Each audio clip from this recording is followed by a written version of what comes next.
Rồi, sau đây mình sẽ hướng dẫn các bạn vào cách chỉnh dòng điện hoặc là khí của máy hàn.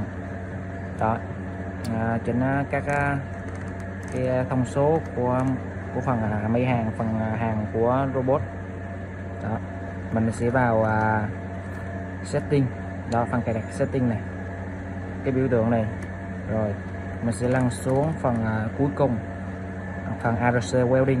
Đó, này là phần của máy hàn, mình chọn vào.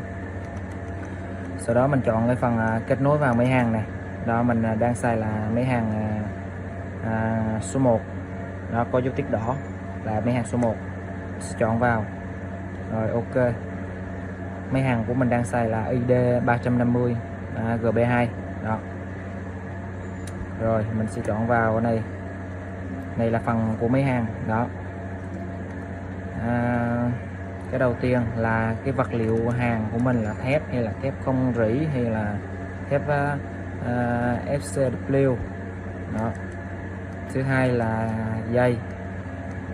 Đó, này là dây hàn. Dây hàn mình xài dây hàn nào thì mình sẽ lựa chọn vào cái tỷ lệ dây hàn đó, 0.6, 0.8, 0.9 hay 1 chấm. Mình đang xài dây 1 chấm nên là mình sẽ chọn 1 chấm. Đó, dây hàn. Tiếp theo là khí, mình đang xài khí CO2 thì chọn CO2, hoặc là MAG là khí argon, là khí trộn thì mình sẽ chọn vào. Bên mình thì đang xài khí argon, khí trộn. Đó, mình sẽ chọn MAG.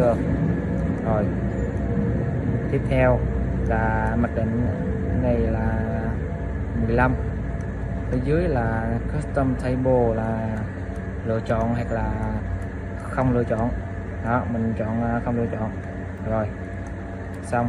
Nếu mình chọn xong theo ý của mình, đúng theo các thông số của mình đang xài á, xong rồi mình chọn ok. Rồi, đó, thế là đó là cách chỉnh các cái thông số cơ bản và các phí rồi nếu mình muốn thay đổi.